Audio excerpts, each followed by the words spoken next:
सावधान माताएं एवं बहनों, अगर आप सावन सोमवार का व्रत रखने जा रहे हैं तो यह वीडियो आपके लिए बेहद महत्वपूर्ण है, क्योंकि शास्त्रों और धार्मिक मान्यताओं के अनुसार कुछ ऐसी परिस्थितियां होती हैं जिनमें सावन सोमवार का व्रत नहीं रखना चाहिए।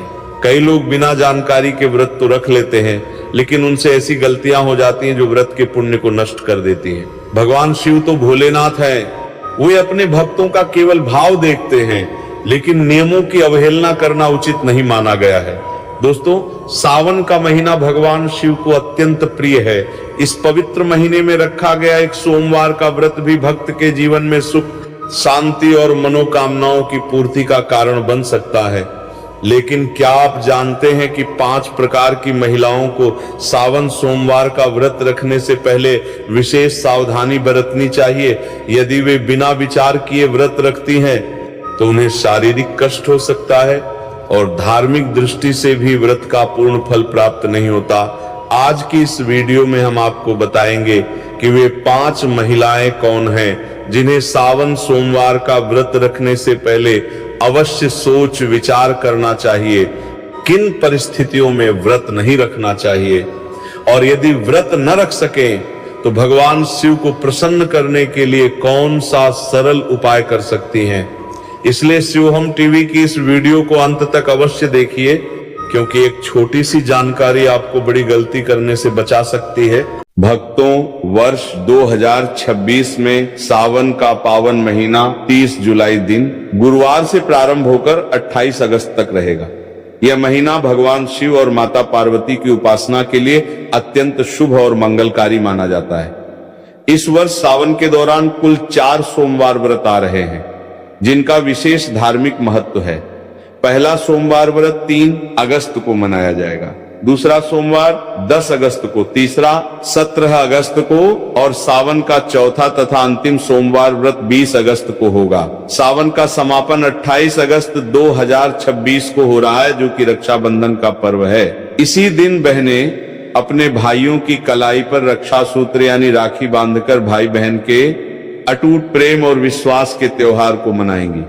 सावन का पहला दिन यानी 30 जुलाई भगवान श्री हरि विष्णु की कृपा प्राप्ति के लिए भी बहुत दुर्लभ और शुभ संयोग लेकर आ रहा है। पौराणिक मान्यताओं के अनुसार सावन के पूरे महीने में शिव भक्त शिवलिंग पर जल और बेलपत्र अर्पित करके सुख, समृद्धि, सौभाग्य और दीर्घायु का आशीर्वाद प्राप्त करते हैं। यह समय सुहागिन महिलाओं के लिए अखंड सौभाग्य के नियमों का पालन करने और गौरी व्रत के माध्यम से पति की उन्नति की कामना करने के लिए सबसे बेहतर माना गया है।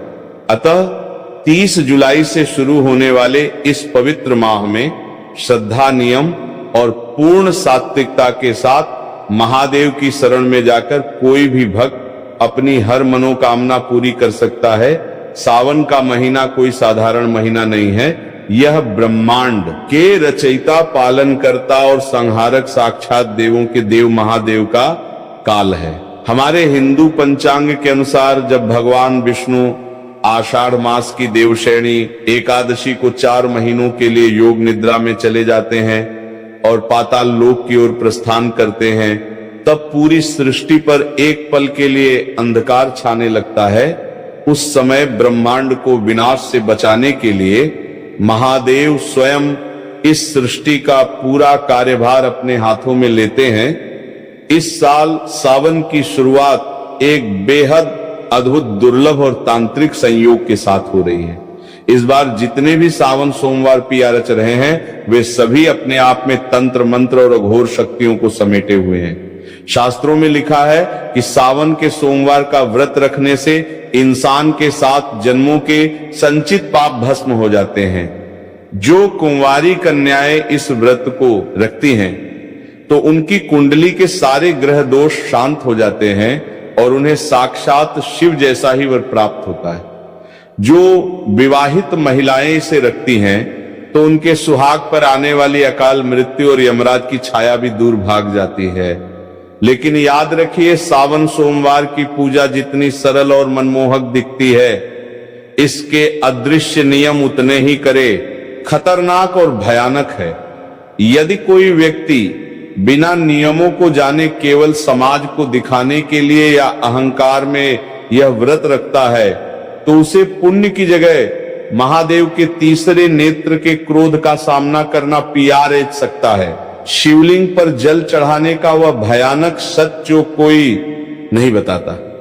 जब हम सावन के महीने में शिव मंदिर जाते हैं तो हमारी आदत होती है कि हम जल का लौटा लेकर सीधे शिवलिंग की तरफ द्वार पड़ते हैं, लेकिन यहीं पर लोग अपने जीवन की सबसे बड़ी आत्मघाती और विनाशकारी गलती कर बैठते हैं। बहुत से लोग मंदिर के अंदर बने नल, कुएं या शिवालय के प्रांगण में लगे हुए वाटर फिल्टर से ही जल भर लेते हैं और उसे शिवजी पर चढ़ा देते हैं। शास्त्रों के अनुसार यह घोर अपराध और वर्जित कर्म माना गया है, जिसे पराया जल या चोरी का जल कहा जाता है। मंदिर का जल केवल वहां के पंडित, पुजारी या उस प्रांगण में रहने वाले सेवादारों के लिए होता है, क्योंकि वह मंदिर परिसर ही उस पुजारी का घर होता है। यदि आपका घर मंदिर की सीमा से बाहर है तो आपको हमेशा अपने घर की रसोई से, अपने घर के मटके या शुद्ध जल पात्र से तांबे, चांदी या पीतल के लोटे में जल भरकर ही मंदिर जाना चाहिए।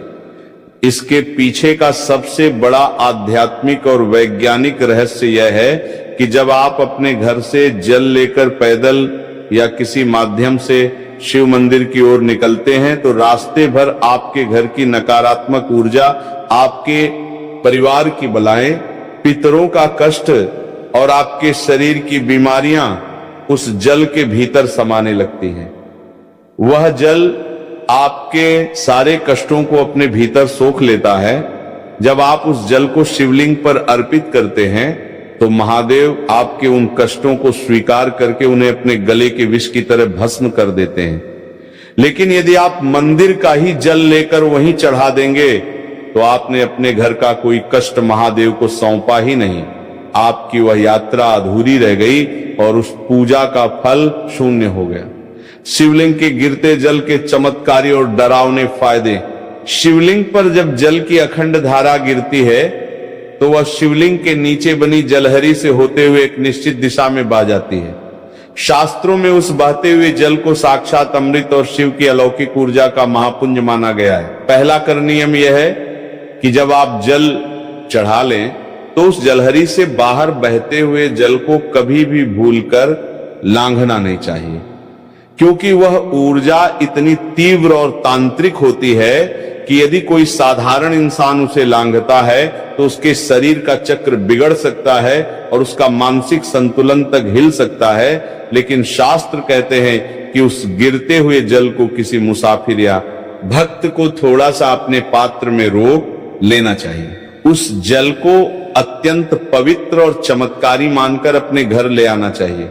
यदि आपके घर में किसी छोटे बच्चे को या किसी बड़े बुजुर्ग को बहुत तेज बुखार आ गया हो, जिस पर डॉक्टरों की दवाइयां भी काम करना बंद कर चुकी हो, तो इस दिव्य जल के कुछ छींटे उस बीमार व्यक्ति के ऊपर मार दें या उसे 2 बूंद ये जल पिला दें। आप अपनी आंखों से देखेंगे कि महादेव की कृपा से वह भयंकर और जानलेवा बुखार भी मिनटों में गायब हो जाएगा।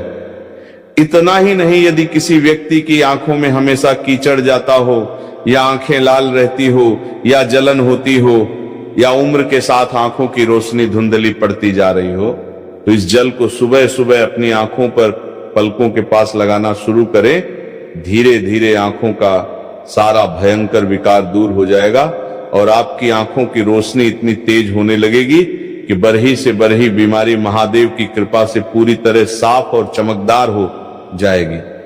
महा उपाय बेल की जरेज का ताबीज, तंत्र काट और खान पान का करहा पहरा।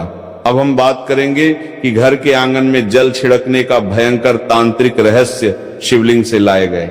उस बचे हुए जल को केवल पीना ही नहीं है, बल्कि इसका एक ऐसा प्रयोग है जो बड़े बड़े तांत्रिकों के होश उड़ देता है। यदि आप इस जल को अपने घर के आंगन में, घर के चारों कोनों में, तिजोरी के